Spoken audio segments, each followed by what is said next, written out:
এই রুকিয়াটা করবেন, এর সমমর্যাদাপূর্ণ কোন সূরা তাওরাতের ভেতরে নাই, ইনজিলের ভেতরে নাই, জাবুরের ভেতরে নাই, সুহুফে ইব্রাহিম আর মুসার ভেতরে নাই, আল্লাহর পাঠানো 104টা আসমানি কিতাবের কোনটার ভেতরে নাই। কমসে কম 17 বার এই সূরাটা পড়তে হয়। যারা সুন্নাহ সহ পড়ি কমসে কম 40 বার এই সূরাটা পড়তে হয়। যে কোনো পীর সাহেব হুজুরের কাছে গেলে, ইমাম সাহেবের কাছে গেলে যে দোয়াটা পড়ে পানি পড়া দেয়, দোয়াটার নাম কি? আম্মারে বলবেন, আম্মা আপনি তো এখন ওযু করে নামাজ পড়বেন, আমার মাথায় একটু হাত দিয়ে ফু দিয়ে দেন। আল্লাহর কসম, গোটা বিশ্বের সবগুলো পীর সাহেব হুজুর কোরআন খতম দিয়ে এক গ্লাসের পানিতে ফু দিবে, আর আরেক গ্লাসে আপনার আব্বা শুধু বিসমিল্লাহ বলে ফু দিবে। মুহূর্তে আপনার আব্বার দোয়াটা আরো উঠে যাবে। আপনাদের শীত লাগতেছে সবার? আমি শীতে কাঁপতেছি, কয় জি না? শীত লাগে না আপনাদের?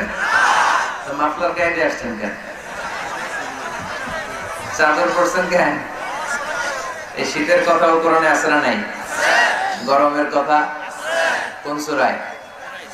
লিইলাফি ইলাফিহিম রিহলাতাশ শিতাই ওয়াস সাইফ। শীতা মানে হচ্ছে শীতকাল, আর সাইফ মানে হচ্ছে গরমকাল, সামার। সুবহানাল্লাহ পড়বেন না? আবার শীতকালে কি খেলে স্বাস্থ্য ভালো থাকে, ওইটাও কোরআনে আছে না নাই? বিষ্ণু ইসলাম মধু খেতে বলেছে। মধু কি খেতে বলেছে? মধু খাবেন। আল্লাহ রাসূল সাল্লাল্লাহু আলাইহি ওয়াসাল্লাম মধু খেতেন। মধুর মধ্যে ফ্রুকটোজ আছে, যেটা স্বাস্থ্যের জন্য খুব ভালো। ফ্রুকটোজ, মধুর মিষ্টি খুব একটা ক্ষতি করে না, যেহেতু এটাতে আছে ফ্রুকটোজ। ফলমূল খাবেন, এটার মিষ্টিটাও ক্ষতি করে না, এর মধ্যে আছে সুক্রোজ। আর যে চিনি খাই, এটার মধ্যে আছে গ্লুকোজ। তো গ্লুকোজটারে একটু সরায়া সুক্রোজ আর ফ্রুকটোজ খাইতে হবে। মধুর মধ্যে আল্লাহ তাআলা এই ফ্রুকটোজ দিয়ে দিলেন। وَأَوْحَى رَبُّكَ إِلَى النَّحْلِ أَنِ اتَّخِذِي إِلَى الْجِبَالِ بُيُوتًا وَمِنَ الشَّجَرِ وَمِمَّا يَعْرِشُونَ ثُمَّ كُلِي مِنْ كُلِّ الثَّمَرَاتِ فَاسْلُكِي سُبُلَ رَبِّكِ ذُلُلًا يَخْرُجُ مِنْ بُطُونِهَا شَرَابٌ مُخْتَلِفٌ أَلْوَانُهُ فِيهِ شِفَاءٌ لِلنَّاسِ إِنَّ فِي ذَلِكَ لَآيَةً لِقَوْمٍ يَتَفَكَّرُونَ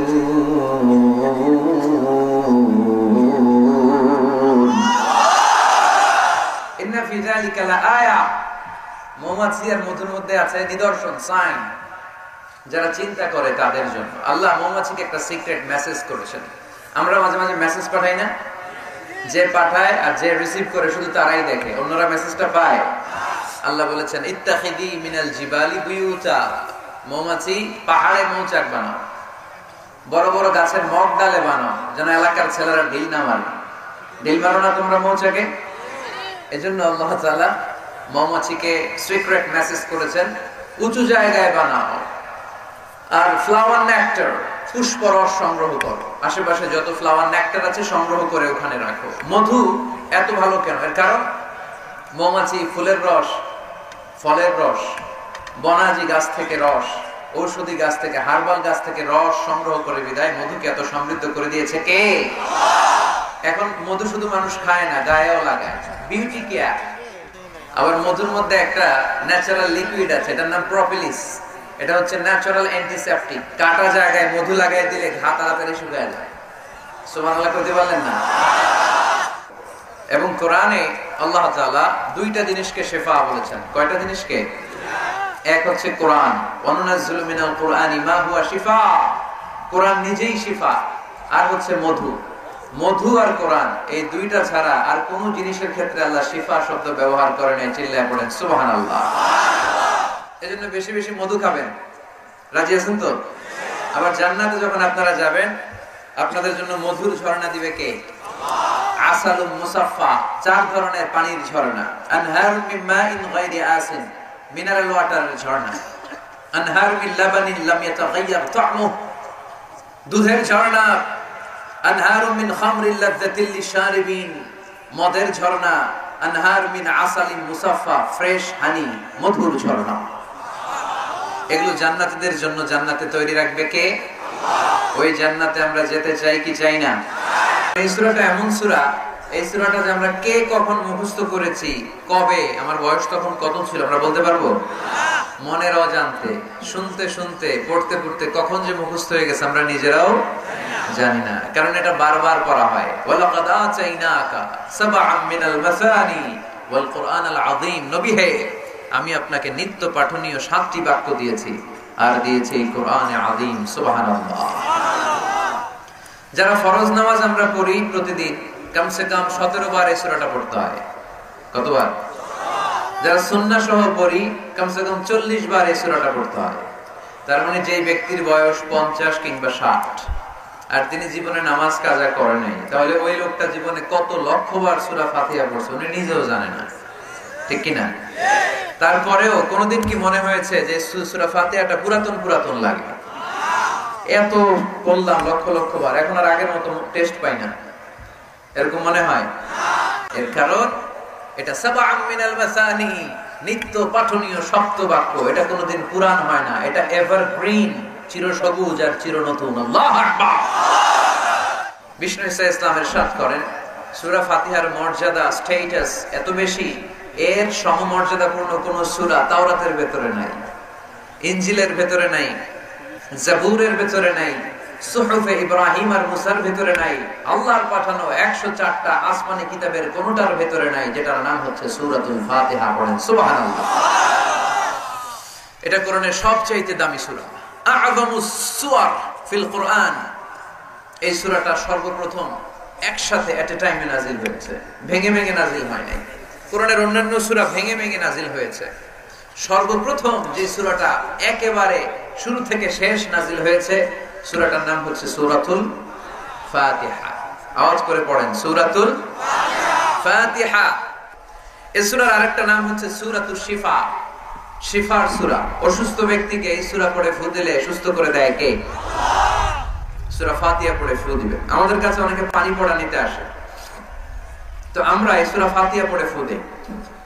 যে কোনো পীর সাহেব হুজুরের কাছে গেলে, ইমাম সাহেবের কাছে গেলে যে দোয়াটা পড়ে পানি পড়া দেয়, দোয়াটার নাম কি? সূরা ফাতিহা। দেখবেন হুজুর সব কথা বলতেছে আওয়াজ করে, দোয়াটা ফিসফিস করে পড়ে, কারণ আপনি শুনে ফেলাইলে হুজুরের খাওয়া নাই, ঠিক কি না? এজন্য আমাদের কাছে আসলে আমরা জিজ্ঞেস করি কি হয়েছে, পেটে ব্যথা কার? আপনার? কয় না আমার বউ। তো পানি পড়া দেন, সব কথা আওয়াজ করে বলে, দোয়াটা করে ফিসফিস করে, কারণ ওই গোমর যদি ফাঁস হয়ে যায় আমার কাছে কেউ আসবে না। নিজেরাই ঝাড়ফুঁক করবো, আর ঝাড়ফুঁকটা বেশি নিবেন আব্বা আম্মার কাছ থেকে। আব্বারে বলবেন, আব্বা ওযু করে আসছেন নামাজ পড়বেন, সূরা ফাতিহা পড়ে একটু ফু দিয়ে দেন। আম্মারে বলবেন, আম্মা আপনি তো এখন ওযু করে নামাজ পড়বেন, আমার মাথায় একটু হাত দিয়ে ফু দিয়ে দেন। আল্লাহর কসম, গোটা বিশ্বের সবগুলো পীর সাহেব হুজুর কোরআন খতম দিয়ে গ্লাসের এক গ্লাসের পানিতে ফু দিবে, আর আরেক গ্লাসে আপনার আব্বা শুধু বিসমিল্লাহ বলে ফু দিবে, মুহূর্তে আপনার আব্বার দোয়াটা আরশে উঠে যাবে। বাবা মারে চিনলো না, দোয়া নিতে জানলো না। অনেক দেখেছে এরকম, প্রতি বছর উমরা করে, বাপরে ভাত দেয় না, মারে ভাত দেয় না। ঘরে মা বাবার উপরে রেখে তুমি কাবা ঘরে যে আল্লাহরে খোঁজো, কপাল পোড়া, ঠিক কি না? এজন্য আব্বা আম্মার কাছ থেকে দোয়া নেবেন। এই রুকিয়াটা করবেন পাকুন্দিয়ার ভাইরা। আল্লাহ রাসূল সাল্লাল্লাহু আলাইহি ওয়াসাল্লাম আয়াতুল কুরসি পড়ে ফু দিতেন নিজের গায়ে। সূরা ইখলাস, সূরা ফালাক, সূরা নাস 3 কুল পড়ে ফু দিতেন। সূরা ফাতিহা পড়ে ফু দিতেন। এগুলো পড়ে হাত দুটো মিলাবেন, হাতে ফু দিয়ে মাথা থেকে পা পর্যন্ত মাসে করবেন। It's a protection from your Lord. জিন ভূতের আসর, ব্ল্যাক ম্যাজিক, জাদুটোনা, বান মারে, জাদুটোনা করে, ব্ল্যাক ম্যাজিক করে, এগুলো থেকে আমাদের সোনামণিদেরকে আমরা প্রোটেকশন করাবো কিভাবে? ওদেরকে শিখাই দিব। সূরা ফাতিহা পড়ে, আয়াতুল কুরসি পড়ে, 3 কুল পড়ে তুমি হাতের মধ্যে ফু দিবা। ফু দিয়ে মাথা থেকে পা পর্যন্ত তুমি নিজেই মাসেহ করবা। তোমাকে প্রোটেকশন দিবে কে?